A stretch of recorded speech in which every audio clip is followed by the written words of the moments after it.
following program is an exclusive Disruption Networks production. So you just bought your dream home, and now it's time to move. Let's face it, nobody likes to move. All the packing, unpacking, lifting, upstairs, downstairs, and broking everything, including your back. Let the professionals at EJA Moving Company take all the stress and pain out of your move. Competitively priced moving, relocation services, office moves, and complete packing and unpacking services. They work with everybody to make it simple and easy for you to move and relocate. Call EJA Moving Company at 315-335-0516. When it's time to relocate, have EJA Moving do all the work for you. Hit them up online, ejamoving.com. Want to know what's going on at the D? Hit up DisruptionNetwork.net and check out our events calendar brought to you by the Events Co. Find out about upcoming guests, special events, concerts, show schedules, community activities, and more. Get connected at DisruptionNetwork.net.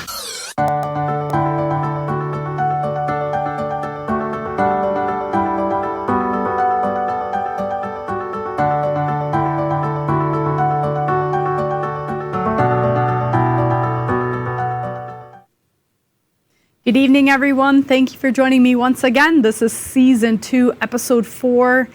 I am your host, Heather Beebe. This is the Unstoppable You podcast. Another great episode brought to you on Disruption Network by Utica Hemp Co. You can see more about what they do, what they offer at uticahempco.com. So that's Utica Hemp Co. and then .com. So whether it's pain or anything, you can try an alternative option with the CBD oils and whatnot. They have a whole wide range of stuff they offer. So thank you for everybody who tuned in last week. I'm super excited to see what Delvin has been doing. He's on the go. You see him everywhere. So if you hadn't caught that episode yet with Delvin Moody, check that out. He's doing great things here in the Utica area, but also in New York State. So tonight I have a special guest, another special guest, of course. I have Mike Oshins, who has written a really, really interesting book called a lot. I have to read it from here. So, beware of people who have more than 3 bumper stickers on their car and other fatherly advice for your teenage daughter. You want to bring him in, Z? Oh, there you go. She's like, where? So, thanks for joining me tonight, Mike. Yeah. Thanks, Heather. Yeah. Glad to be here. Yeah. So, like, what's the backstory on this? Like, what are you thinking? The backstory is that I have 2 teenage daughters, and my oldest, Jacqueline, was going away to college a couple of years ago, and she asked me to write her a survival manual for everything she'd need to know at college. So I did that. And she took she it was away. Seriously asking you to do it? She or asked me to do it. I would have never done this without her making me do it. So she asked me to do it. The summer before she went away, she harped on me to get it done. And so I got that done and sent her away to school with the manuscript. And she read it right away, and she shared it with people at school. And then she came back to me and she said, everybody loves it. You got to turn it into a book. And I'm going to sell the book, and it's going to pay for my tuition. And so I knew that was a joke, but I said, okay, we'll turn it into a book. So I added other stuff so that it would bring in my younger daughter, who was 14 at the time. So it would be good for her also, and turned it into a book. And a year later, it's now a book. Yeah. That's cool. So the process itself, like the way, it's actually a pretty easy read, I felt like, for someone who's just wondering if a kid could swallow this type of advice, and I think for sure, easily, it's pretty straightforward, blunt, easy read. Was it easy for you to put it into a book form? Yes, because that's how I think and write. A lot of people who have read this have said they can hear me speaking when they read it because it's the way I talk. And my grandmother, who was an elementary teacher, she always said, write the way that you talk. And so that's how I write. Yeah. But for this thing, the main goal was to get kids to actually read it. So for that reason, it's shorter, it's blunter, it's tries to be funny, and to keep their attention. Yeah. And I think that was a success. Yeah. Because kids are liking it and reading it. Yeah. That's good. My oldest and her friends loved it and ate it up. My youngest claims that she hasn't read it, but I've caught her reading it. Yeah. It does have some things that are like, I'm curious about that topic. Like, I can imagine even me as a teenager being like, what? Right. Well, it's things that most parents won't talk to their children about, or don't talk to their children about, or try to avoid talking to their children about it. And that was a big part of this. I was thinking of it as, hey, you wanted advice, here's advice.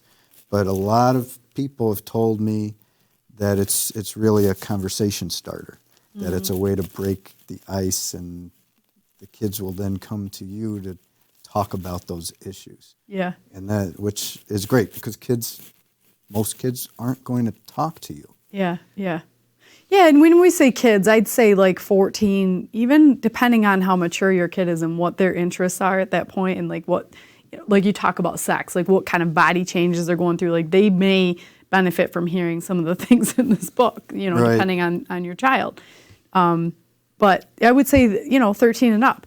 But also the parents, I think it's a healthy read. Like, just to almost take the weight off of a heavy topic that doesn't have to be so heavy. Like, why is it something like we don't talk about?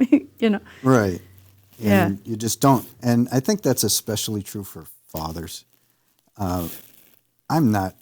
Fathers and daughters, we don't talk about much of anything, and especially not important things. Yeah. And they're not comfortable, and I'm not comfortable. Yeah. And there's a lot of fathers that don't talk to their daughters about anything at all. Yeah. And so, but most of this stuff is common sense stuff, and it's what most fathers are thinking. Yeah. And so it's important for that, so that they know. And, a lot of this stuff is just, you got to know that you're loved at home, that you're important, that what you're thinking, everybody is thinking. You're not alone. Just common stuff that we've been teenagers, so as a teenager you don't see that. But then as an adult, you see it and say, well, why didn't I see that as a teen? Yeah. So I think that's really important. Sure. Yeah. So I took some notes, with some page numbers, only 3 pages worth. Just kidding. Of things I thought like, oh, these are worth pointing out. I think one of the best, right in the beginning, it starts off right in the beginning with,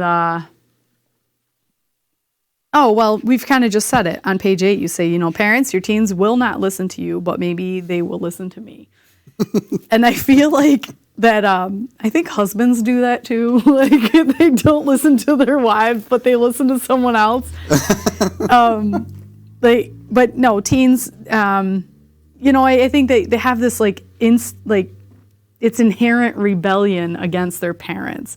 But when somebody outside says something and they can relate with it, even though their parents have said the same thing, it's like, oh, when they're the friend right. says it. Yeah. When the friend says, that guy's not good for you. Yeah. Yeah. It makes sense. Yeah. So I thought, that's a, some of the things in this book, like we were saying, it can be pretty blunt and maybe too crude maybe for like some people. But the reality is, whether you like it or not, your teens are experiencing these things. And the most powerful one right in the beginning, how biology triggers sexual desires. I thought that was like a really powerful, this is the way life is. and the way our society has evolved into educating people and people living longer, settling down later. You have kids struggling with this feeling, this natural feeling they have, and society's saying like, no, don't feel exactly how you're feeling, you're bad. Like, Right. rather like, well, let's recognize it, but like, let's learn how to be very careful and scare the shit out of them with the chapter you have on STDs.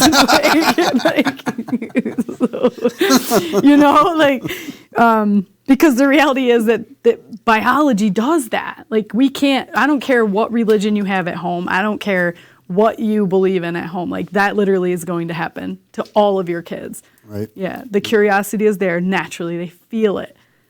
You're going to have those feelings. And a lot of people, all they get at home is, don't feel that. Yeah. Don't do that. Don't feel that. Don't ask me anything. Yeah, right? Yeah.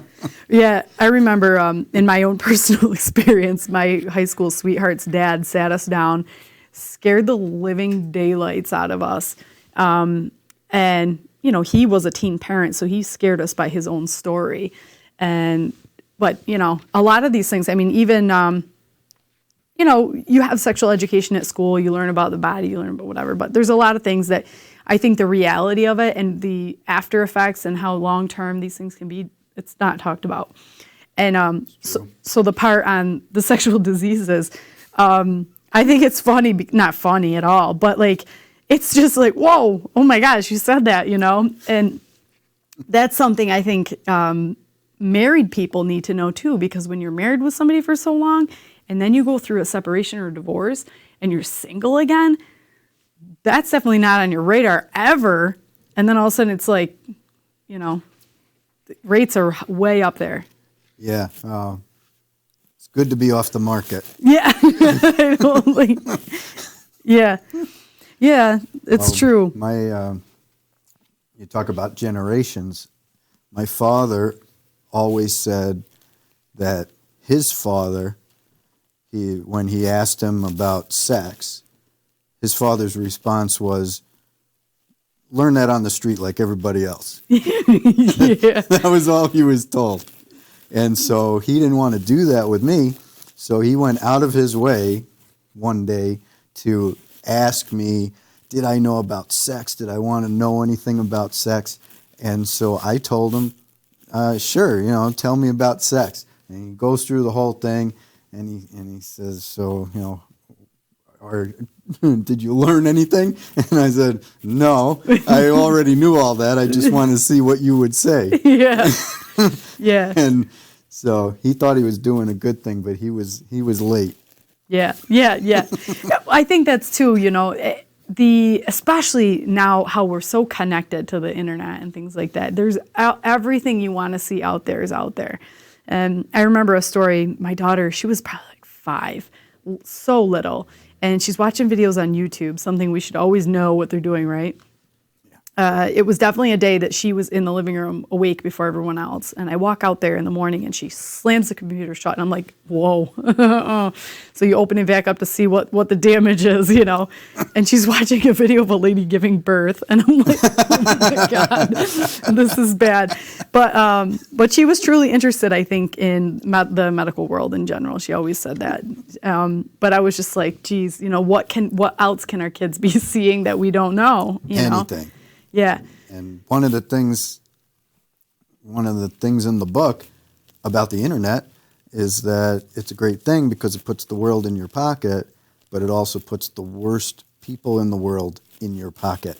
Yeah. And those are your kids that have that in their pocket. Mm-hmm. And that is really dangerous stuff that you need to try to be on top of, and they need to be prepared for this. Yeah. At an early age. Yeah. And I really liked, actually, the part you're talking about. I made a note of that later on. It's later in the book that,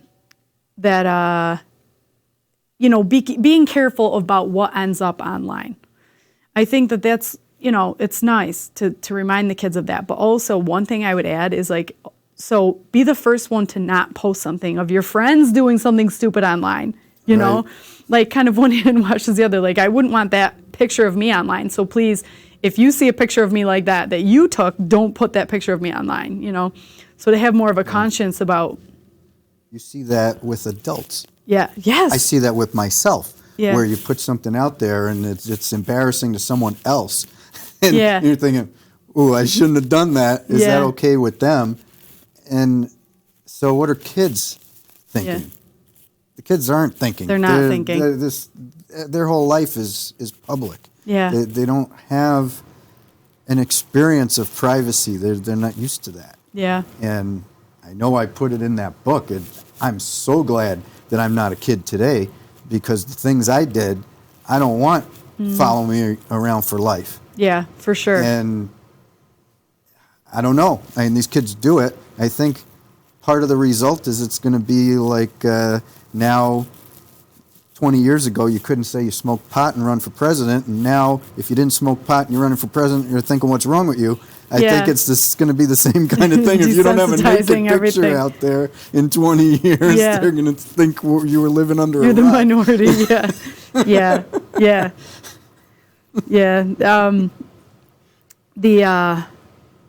With the media, I think in general, sometimes I get so mad that they do that. Like a group of teens will be in trouble.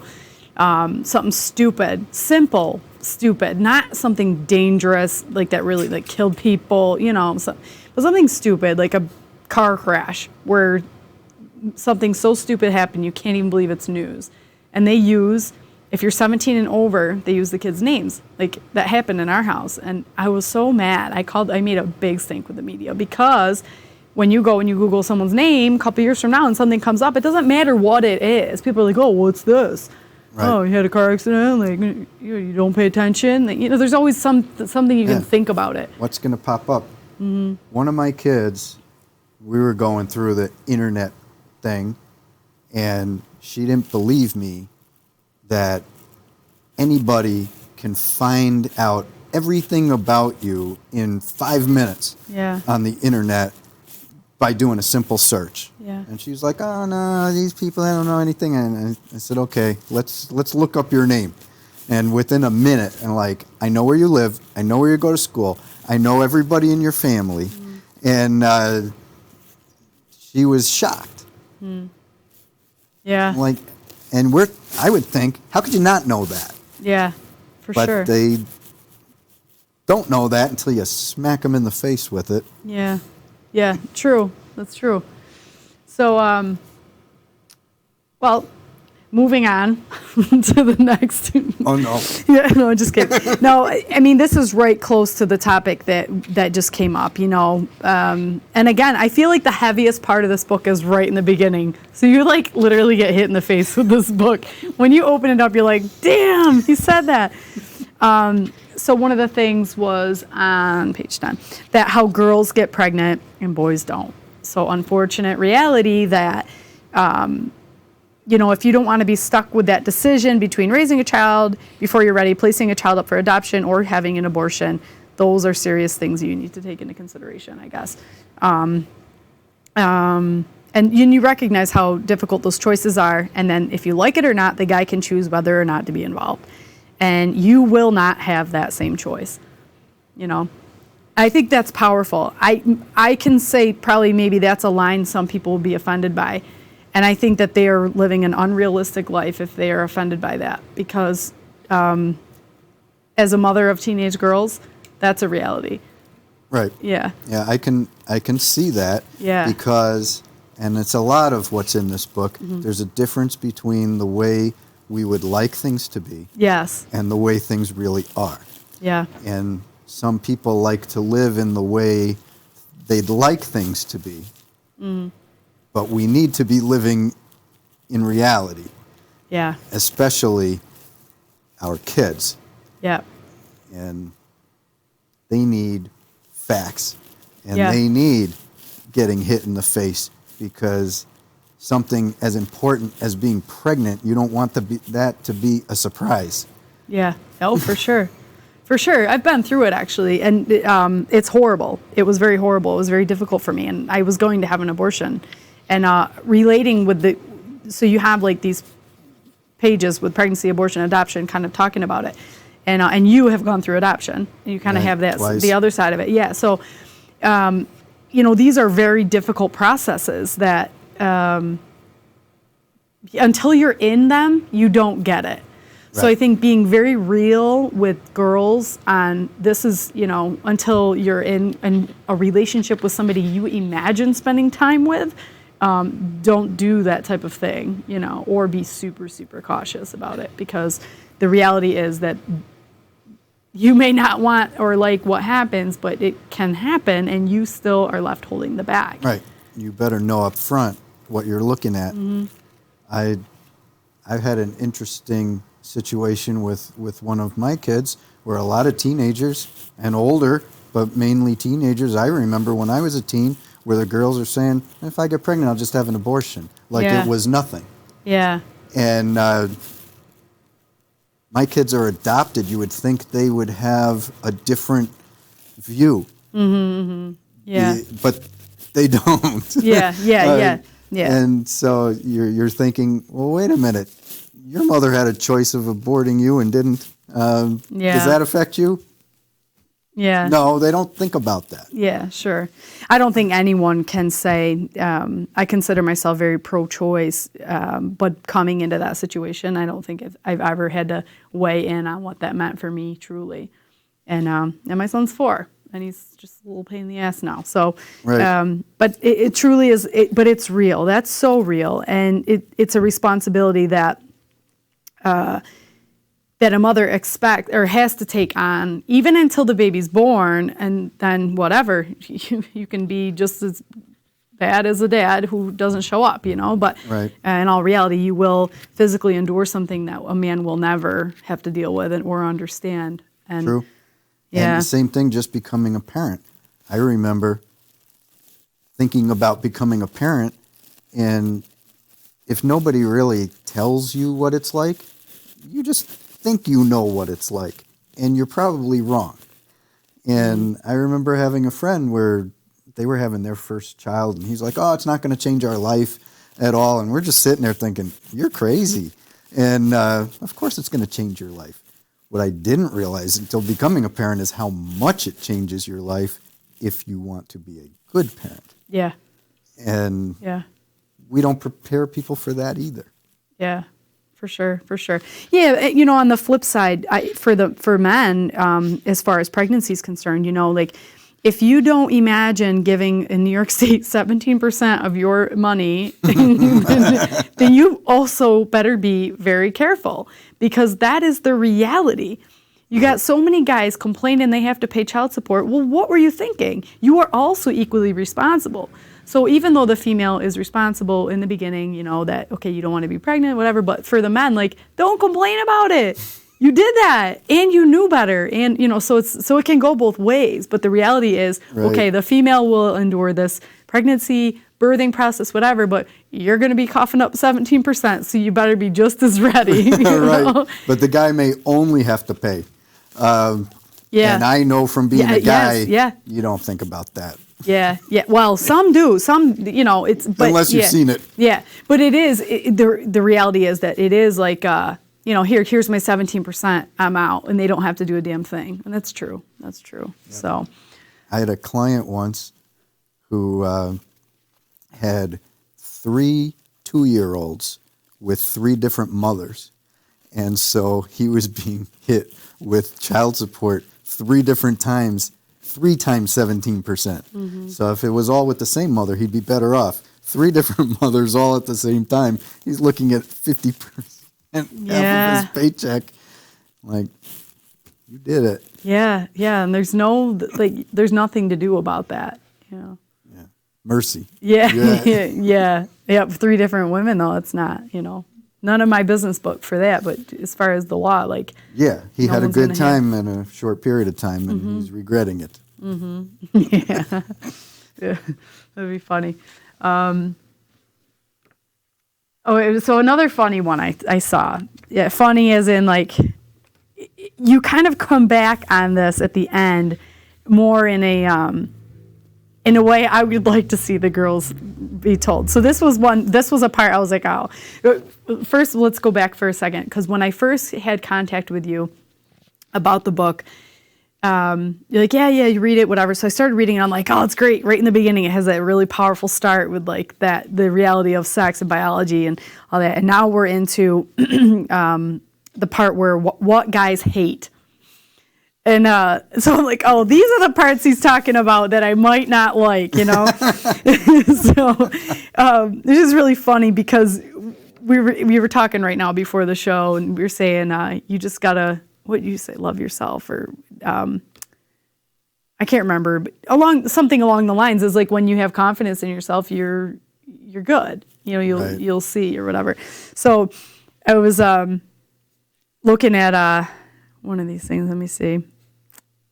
There was rule number. Oh, it was just in general about all the things that the guys could hate. Like how, in my opinion, I'm like, I don't give a crap what guys hate. And I hope I'm raising my girls not to care either. I just hope that they're smart enough that some of the things, the scenarios you talk about, that they're just smarter than that. Like, why would you do that? If you loved yourself, why would you, hit someone to fight? You know what I mean? And, and cheating, like just not having integrity, like using people, like, so I was just like, what guys hate? Well, man, if you got a good girl, like you raise your daughters with a moral compass of any sort, like hopefully that they won't ever want, have to apply these Right, like, you hope. tidbits of advice. You hope. Yeah. And you could tell, and this is from a dad's point of view. Yeah. Oh, so yeah. There's a lot of mom missing. Yeah. Oh, sure. I said that to Z before you walked in. I'm like, you can just tell this was written by a guy, at some points. So, but it's easy for me to see that, and it's still a very good read. Yeah. Well, so a lot of kids will say they get enough mom. Yeah. That's true. Guys are more quiet. Like I feel like, yeah. Mom. Yeah. The emotional intelligence behind dads doesn't really get talked about too much, and I feel like there's a lot of that in here. That's for sure. Yeah. Well, I think a lot of times about people who don't have a father in their life, so they only have mom. Mm-hmm. And for those kids, I think this is more important, because it's important to have as many not parents, but parental figures in your life. Yeah. And a lot of kids just have a mom, and a mom who's overloaded, and so I think it's really good for those type of people who are not my kids. And that was actually what I felt this was good for. Mm-hmm. Was that, okay, I wrote this for my kids. I'm not changing it. Some of this stuff isn't going to apply to whoever's reading it and whatever. Mm-hmm. But people were telling me this is going to help other people. Yeah. And so that's really the goal here. Well, the section on affirmative action, like I thought that was good, and clearly that's directly for your kids. But at the same time, I thought it was great because I'm not sure they're teaching that nowadays. Mm-hmm. I don't know. I haven't surveyed the crowd, but if who knows what that means and who doesn't? Is that still being talked about? No. Yeah, I don't think so. I have had some people bring that up, those sections about the racism and the affirmative action. White people, we live in a very white area where their take on it is either we didn't even know or we don't believe you said that. Yeah. And I see that a lot where white people feel they can't talk about these issues because they'll be called a racist or whatever. I have to talk about these issues or my kids aren't going to be prepared. Yeah. But then when I talk to black friends about it, they're like, yeah, that's the deal. Yeah. Although everybody's different and people are going to disagree. Yeah. And there'll be people who don't like that section. Yeah. And that's okay. Yeah. It's fair information. It's real. It's true. That's actually the next sentence I pointed out here, is that the truth is always the best. So I wanted to ask you, what did you tell your kids about Santa, the Easter Bunny, and the Tooth Fairy? Because you mentioned this was difficult for you, so I wanted to ask. Nothing. Well, for Santa, I was raised Jewish, so we didn't have Santa. Mm-hmm. I was also raised in New York City where Santa was everywhere, so you knew he was fake. Or at least, as a Jewish person, I figured everybody knew he was fake because he's on every corner. Yeah. So I always just told my kids, Santa never brought me anything. And that was the end. That was the end of the conversation. Yeah. Okay. The other ones, I don't think anyone really believes they're real, except little. Yeah. Little kids. For sure. My youngest, my favorite Tooth Fairy story is that I had two kids in the backseat of my car, and they're talking, and I'm driving, pretending I'm not listening to them. And my daughter tells her friend, you know, the Tooth Fairy is really our parents. and her friend says, there's no way that's true because my parents don't like me enough to give me any money. Aw, that's funny. So, yeah, I didn't go there. It's, again, one of those mom-dad things. Mom ran with it, and Dad just sat there. Yeah, that's funny. We don't do much for the Easter Bunny in my house. We never really did, but everything else, like, I love fooling them. Well, yeah, Santa is a big thing. Yeah. It's yeah. Well, and also like traditional experiences. Like I don't really know if it's a religious holiday in my house more than just the magic of Christmas. Yeah. I was always mad that Santa got to give the best gift. So you get the kids and they're getting socks and underwear and books from me, and they're getting the thing they really like from Santa. Get no credit. Like I paid for that. Yeah. The Tooth Fairy one's funny. That's always my go-to. If I see a kid who's lost like a tooth, that's my favorite thing to fool other parents is tell the kid that the first tooth gets like $20. And then the parents are all like flustered and you can't really correct them in front of them, like, so that's one of my favorites.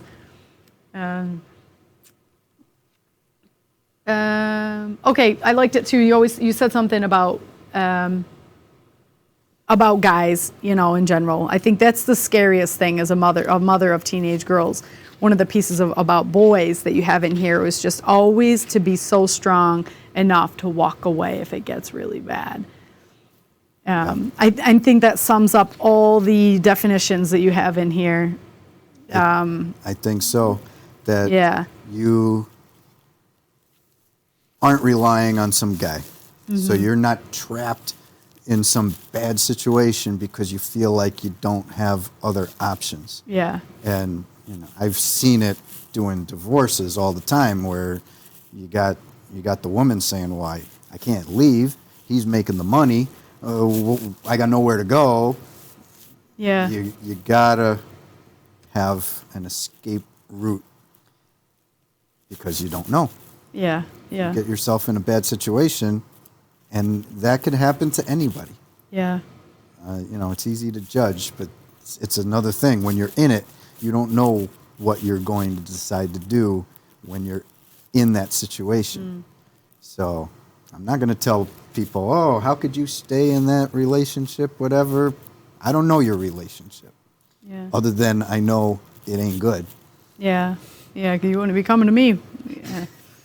Yeah. Well, I think it's another point in the book that really kind of drills the self-love, like really care about yourself enough that you prioritize, your values and don't settle. Yeah.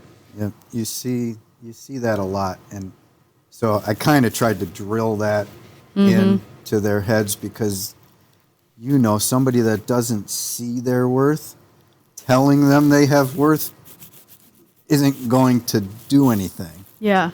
And so I think the examples were good. And the big thing to me was look around. The people you think have it together don't have it together. Everybody has crap in their life. Everybody has difficulties. Nobody's some perfect person that you want to be like, you just handle it differently. And I know people don't see that. Yeah. But it's true. And one of the things I like is look at the couples out there, that there's someone for everyone. Yeah. Because if you do that, you'll realize that. Yeah. Like, yeah, there's some people out there. How are they with anyone? Yeah, for sure. Well, I think it comes down, I don't know, I truly believe you can love anyone. You really can if you love yourself, and then you would clean house. Like these types of people, when I was single and dating, they wouldn't even make it out to hang out with me a second time because I would see that right away. I knew exactly what the things that were important to me were made very clear the first day. So either it seemed a bit aggressive and they just would never call you again. And I was like, perfect, trash took itself out. Or I would, I was just super intentional with what I spoke about to hear really who they were. So again, bringing it back down to being confident, have a little bit of love for yourself to be, I guess certain to, I don't know, kind of stop these things before they happen, these storms that can happen in life, which we're not invincible to all of it, but there are ways I think to. Right. Well, that section of the book, which it's interesting because I read it today, and it's really serious stuff, but I was laughing while I was reading it because, of course, I'm hysterical and I make myself laugh. But that was the book initially. When she asked me, what do I need to know? I'm like, she needs to know about dating and guys, and she needs to know who to watch out for, because that was my fear, is that she's going away and who knows what. And so a lot of those characters, some of them are in me. Yeah. Some of them were my friends. Some of them I just saw out in the world, but they're definitely out there. Yeah. Well, some of them, I mean, they blend into be a little bit of this and a little bit of that, and you see it all the time. You just have to stand your ground and be willing to know what you're going to negotiate or not, and not take any shit. And a lot of it is to see it. I think a good example is the jealous guy. And you see a lot of these girls and women, and they're with these guys that the rest of the world looks at it and says, you look like a Lifetime movie, and they don't see it. And it's important to be able to step back and look at what's going on in your life, because most people aren't going to tell you. They figure that's not my business, because they think you already know. And if they tell you, they're gonna tell you, mind your own business. I know what I'm doing. Whatever. A lot of times they don't see it. Yeah. It's some of it's hard because you raise your kids to hopefully go on their own and have this moral compass that's just so perfect that they don't have any of the situations you ever had. I think we teach them especially about the things that we went through because we're jaded about those topics. But then we kind of, maybe there's a lot that we forget because we're so worried about these other things, and you just hope for the best. It's truly, I don't know if it's possible to prepare 100%. And the world changes. Yeah. We don't even know what they're dealing with. Yeah. Where, the first time the kid came home and said, oh, this one is asking me to send nude pictures to him. Are you serious? That is, and they're like, their response is, well, that's what everybody does. Yeah. Are you kidding me? We had this conversation recently too. Yeah. They take it so serious at the school too. And so if they hear of that happening, and I don't think, maybe, because this is probably interesting, your girls are a little bit older than my girls. So probably when this was getting big, it was new. I bet you the school didn't even have a response for this just yet. And now it's like the police are involved. They're interviewing the kids alone, hearing their stories, collaborating.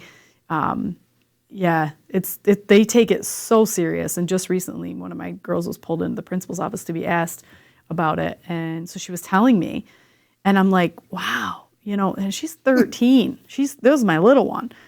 And she's telling me about it and then telling me, yeah. But then, there's a lot of girls that send them. And I'm like, 13-year-olds, what are they taking pictures of? I don't get it, but it's real. Yeah. It's really real. And nobody knows the legal part, which is in there, is that it's illegal to have a picture of yourself naked if you're a minor. Yeah. And a couple of places around the country, they've arrested kids. And these kids are like, what are you talking about? How could that possibly be illegal? Not only it's illegal, it's child pornography, which is ruin your life. Yeah. Where their response is, well, everyone's doing it. Yeah. Okay. Everyone's speeding on the highway. Sometimes you get caught. Not a huge deal. Yeah. Everyone carrying around nude pictures, different situation. Yeah, really bad. I mean, we all can name probably 5 famous people that have some famous picture out there that literally you hear their name and you're like, oh, R. Kelly. It's not cool. It's not good. Yeah. No. Yeah. They don't see it. And they'll say, we don't see what's the big deal. Yeah. So that's the real shocking thing to me, and generational, where it's like, that would be a huge deal when I was a kid. Yeah. And now they say no big deal. Well, even when I was a kid, that type of picture would not be even developed at the store. I feel like you would get caught and they would say something. I know this because I had somebody take my camera. I studied in Brazil and we were on a cross-country bus trip. And this kid took my camera and took a whole bunch of pictures of himself. And I went to go pick it up. Yeah, it was so embarrassing. And they were like, oh, no. And I'm like, what? Like, I don't have anything like that. It was like the old school film, But yeah, that was 20 years ago. But that was, I don't think that stuff made it out to reality because they screened and they would see that, So horribly embarrassing. And did your parents believe you? I wasn't with them. I was 17. I was in Brazil. Like, thank God. It was embarrassing enough for these people explaining to me, like, how you can't have these pictures. And I'm like, it was pretty embarrassing. But, all right. So the story of your bike. It's like poor little kid. But you're older when this happened. I was 18. Yeah. That's kind of scary, though. What? And you mentioned how scary. You still... It stays with me. Yeah, like have nightmares about that. Yeah. Which is, it's funny how those things stay with you. Yeah. And my parents read this book, and that was one of the things that they commented on. They said, we didn't realize how traumatic that was for you. Yeah. Because I never told them. Yeah. And that comes back to me every once in a while. Yeah. Yeah. Well, I guess the point of sharing it was just to get kids to be more, aware and of their surroundings. Don't be alone, fight back, be smart, all that. And it's interesting because I feel like this sense of rebellion that a lot of kids have, purposely to put themselves in a position to be like, they won't do that to me, And then there's adults that act like that as well. So then you have this other controversial side that's like, well, if you're wearing a short skirt, you're going to get that, sexually abused. And I don't agree with that. Like, if you were wearing something, doesn't mean that you should be, manhandled or whatever. But just recently in the news, for example, there was a tourist in Maldives on not a bikini beach wearing a bikini. And that's, a Muslim country with very strict rules about that. And she was arrested and made a big deal about it. And it was like, that section of the book reminded me of being aware is also recognizing like where you are and not being an idiot. Like, you're not in America. Why would you do that? I don't care if you don't agree with those rules. Like, that's just recognizing like you're being rude, so like, but yeah. So in general, like, when you said don't be a tourist, don't be just this jerk that's going to draw attention to yourself and have something happen. And sometimes it's like, well, the sense of empowerment I have, like, I'll do whatever I want. I'm like, well, in reality, you won't. in certain places, you will not get away with that. You'll stick out like a sore thumb, and it will be like poking a bear in a den Right. just to mess with you. It's just being smart. Yeah. I had a kid from Binghamton who I brought home to the Bronx for a weekend from college. And all he wanted to do was go down into Washington Square Park and buy pot because he thought that was cool.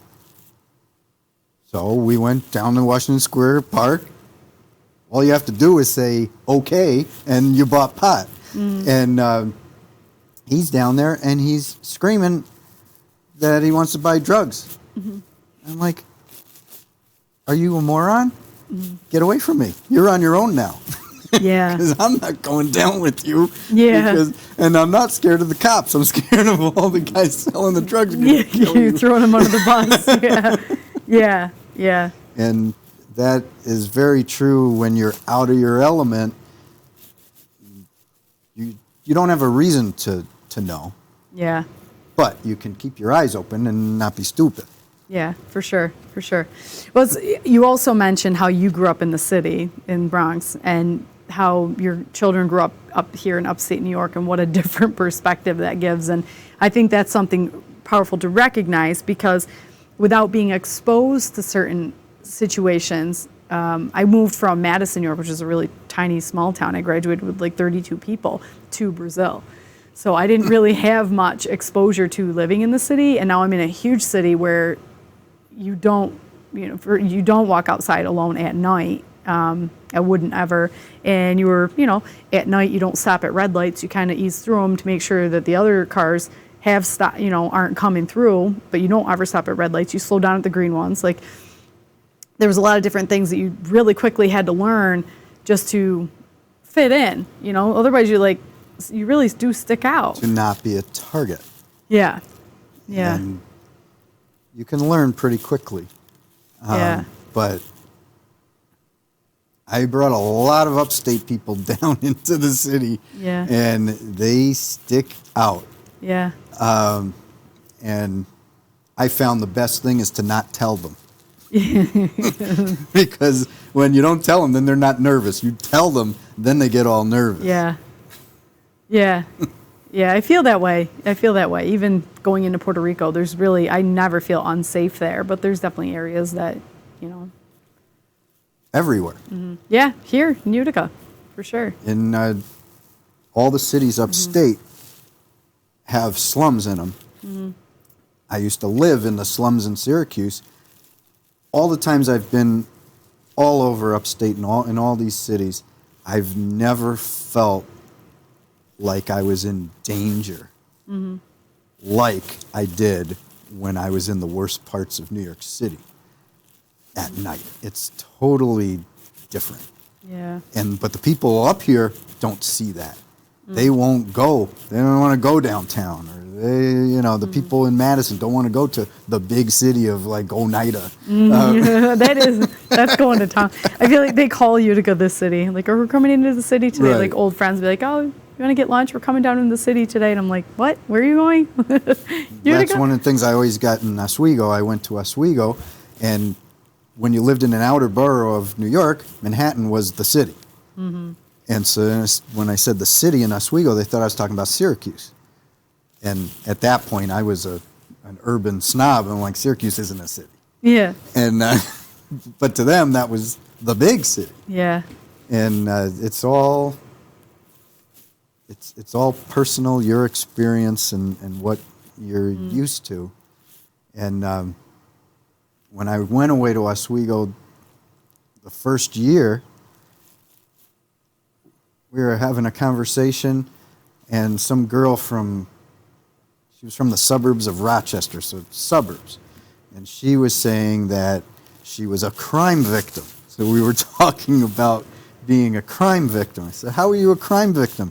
And she said, well, I left my bike out in the front yard overnight, and the next morning it was gone. I said, that is not a crime victim. That's giving someone your bike. Yeah, that's dumb. when that's my like, bike here, have my bike for free. Like, right. When my bike was taken, I was on it. That's a crime victim. Yeah. But it's just totally different. Yeah, yeah. And in the book, I think the main thing is in the city, you don't trust until it's earned. And out of the city, you're taught to trust everybody until it's not earned. Yeah. Oh, yeah, you said something in here. You're smart. Oh, that was something else. Being ignorant versus stupid. But Yes. we'll get to that. Yeah. Well, I guess one of the things, this was probably another sensitive spot where it, like when you see women get the sexual abuse section, something can happen. You had a short dress on at a party or something stupid. Like that's a violation. It's absolutely not acceptable, and no women deserves that by wearing what they're wearing. But then, on the flip side, as a woman, for example, when I was living in Brazil, I would never walk to the grocery store or anywhere where I would normally walk in the night because I'm a woman, And so it's like, okay, there's a difference between being, just stupid, like walking in where I lived to go to the grocery store anywhere at night, would have been stupid. Right. That's definitely a very potentially controversial part. Yeah. And that's why I wrote it from the guy's point of view rather than the girl's point of view. We're saying if you're dressed like that, it's fine as a girl to be dressed like that, and nobody should bother you because of it. But the guys are more likely to see you as a potential victim. Yeah. And my wife helped me a lot on those sections. She made this book more palatable. Yeah, that was changed around. Well, she's the one who took out most of the curses and made it so less offensive. Yeah. But that's how she fills my gaps. Yeah. But it's, I guess what I mean to say, it's just a sad reality. It is a reality. Whether we agree with it or not, like these things happen. Doesn't mean we think they should or whatever. It's just like, it's unfortunate, but it's true. It's really true. So, here was one. I was like, what is this? Rule number 3. All I wrote. This is kind of on the lines where we are right now. You don't do things that will get you a reputation as a slut. Oh, that's probably the biggest section that's going to get me into trouble. Yeah. So I'm like, oh man, it's so true, but it's like, damn it, guys are the same way, and they don't get that, Right. the same thing. So like, and that's the next thing you say, this may be unfair, and it may be untrue at times, it's like, you can just have you can develop your body sexually or be interested in sex or just develop earlier or wear makeup. I mean, I feel like there was this one girl I went to high school that wore a lot of makeup and she was a hoe. It's like just 'cause she wore makeup. There was no credible, nothing. That I think is the most interesting part of the section where it's talking about you can have no control over this. Yeah. It's society that will put a label on you no matter what you do, potentially. And we all grew up with kids like that. Yeah. And probably the one who developed early. And it's just a reality. Yeah. So the question isn't to do it or not, it's how do you deal with it? Yeah. And that's not easy to deal with as a teen. Yeah. I always get mad at my girls when they say something like that about another girl. I always ask them, why? And they usually have nothing else to say other than that they don't like her, So, even kids, I would consider my kids to be nice kids. And they still label, girls they don't like as hoes or sluts or whatever they want, in derogatory ways. It's society. And more so now with the kids because now they use those labels as positive labels. So it's like, well, when are you using it positively and when are you using it negatively? Because it looks the same to me. Yeah. And it depends on who I'm calling the name. Yeah. And they know. Oh, yeah. Like, Not anyone who okay. heard you say it, yeah. I really liked that you approached the N-word as something that you don't want them to use. I really like that. I think that's wise advice for everybody. That's on the same vein. I can't stand that, and it's in all the music. Yeah. And it's down under the section of respect yourself. Yeah. If you want others to respect you, respect yourself. Yeah. Yeah. And I don't know, another hard lesson when it goes against society. Yeah, for sure, for sure. Yeah, well, you talk about, the violence against blacks, basically just the extra price they pay on every day-to-day activity, it's so true. But one of the comments there was funny. It was like, turn your vulgar music off. I was like, yeah, can relate with that one. Yeah. I've always called it vulgar crap. Vulgar crap. So, yeah, there's a lot of that in our house, too. So I'm like, and they all know the words. I'm like, how do you know the words? You can't even hear the words. Like, you must look this up, look up the lyrics to learn these words because you cannot hear them or decipher what's being said in the song. Like, Yeah, but they know it. I was thinking the other day that I kind of missed the 60s where nobody knew what they were saying in the song. Yeah. And I'd rather not know what they're saying today. Yeah. Yeah, it's that bad. Yeah. Yeah, we talked about social media. That was another note I had here. But then, of course, there's a line in here that's just really good.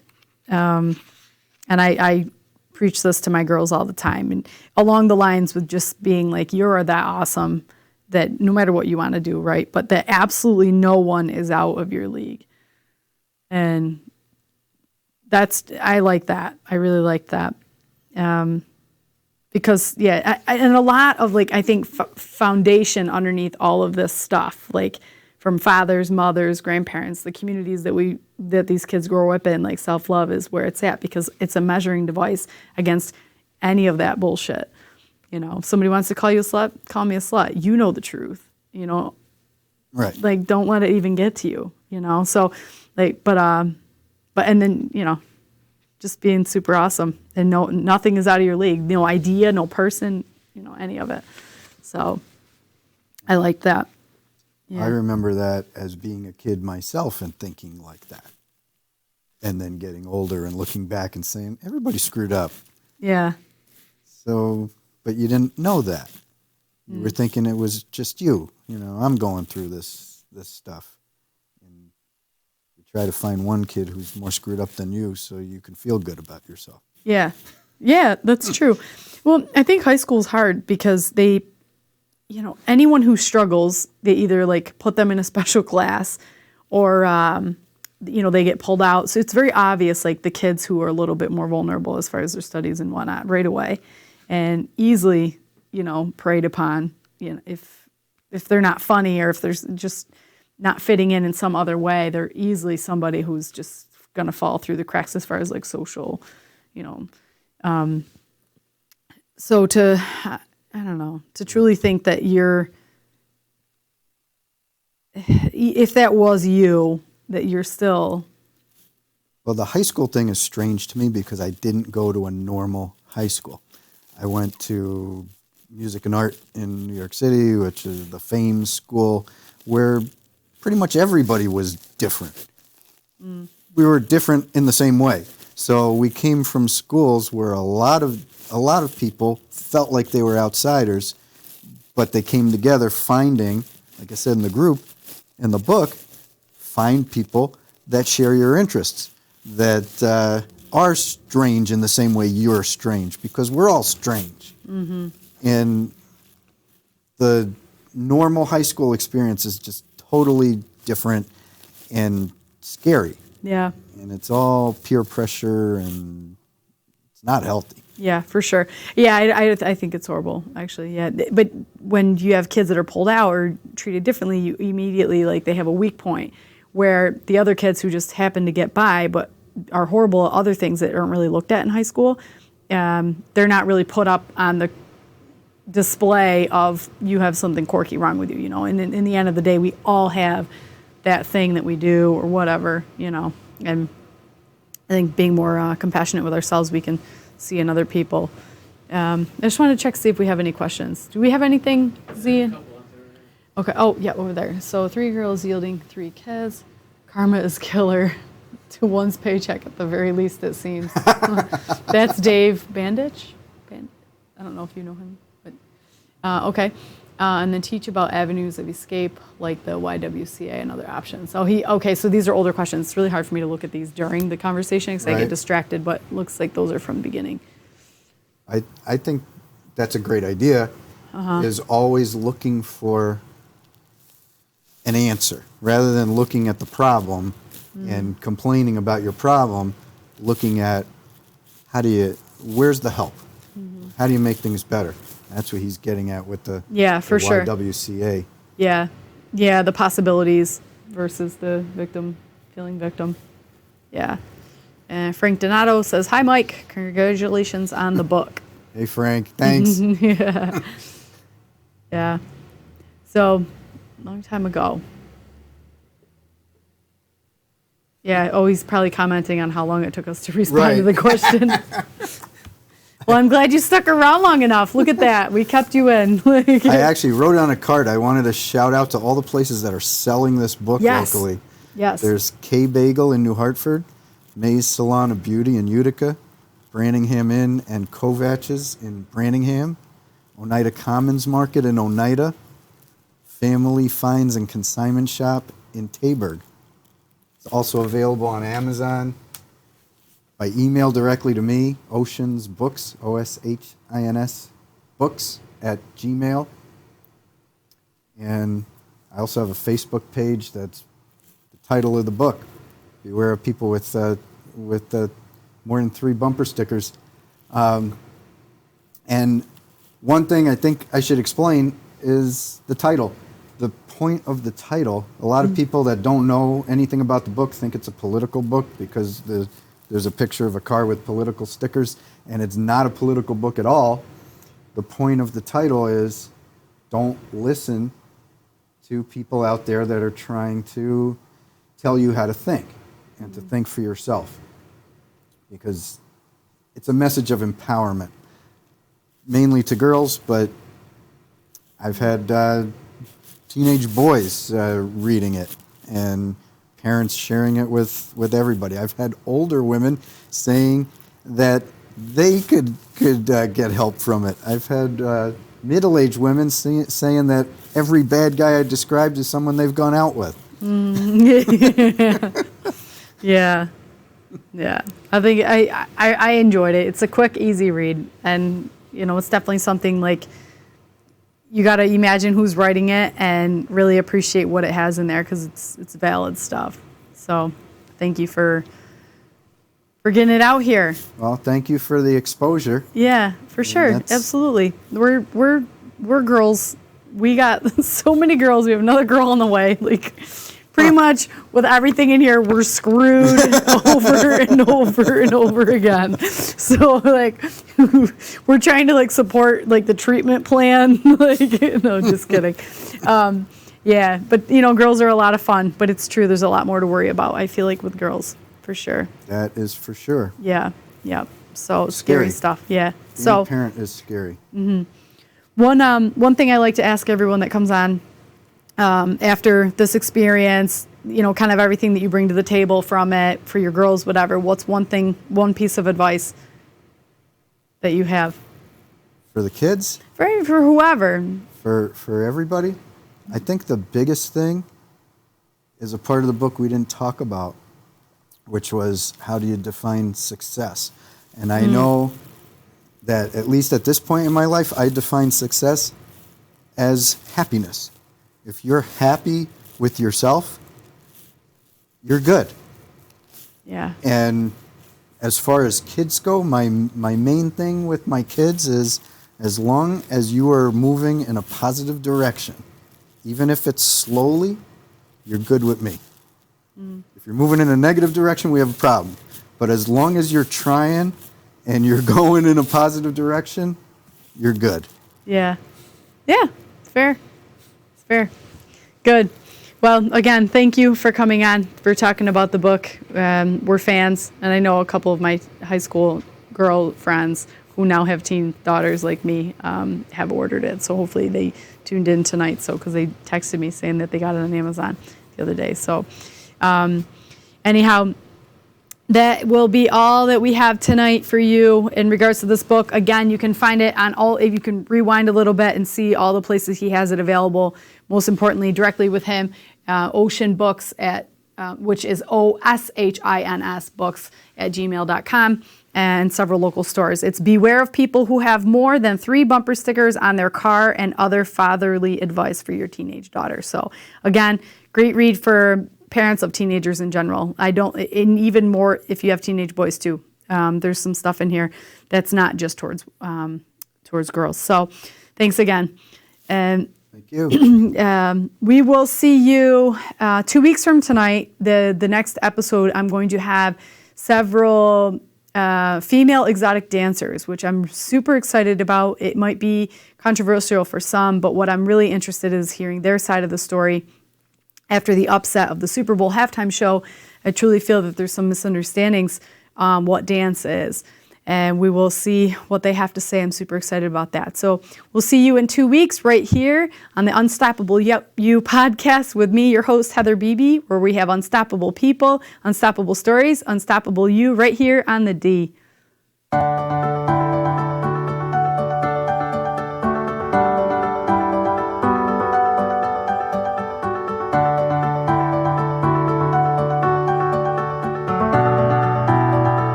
So you just bought your dream home, and now it's time to move. Let's face it, nobody likes to move. All the packing, unpacking, lifting, upstairs, downstairs, and broken everything, including your back. Let the professionals at EJA Moving Company take all the stress and pain out of your move. Competitively priced moving, relocation services, office moves, and complete packing and unpacking services. They work with everybody to make it simple and easy for you to move and relocate. Call EJA Moving Company at 315-335-0516. When it's time to relocate, have EJA Moving do all the work for you. Hit them up online, ejamoving.com. Want to know what's going on at the D? Hit up DisruptionNetwork.net and check out our events calendar, brought to you by the Events Co. Find out about upcoming guests, special events, concerts, show schedules, community activities, and more. Get connected at DisruptionNetwork.net.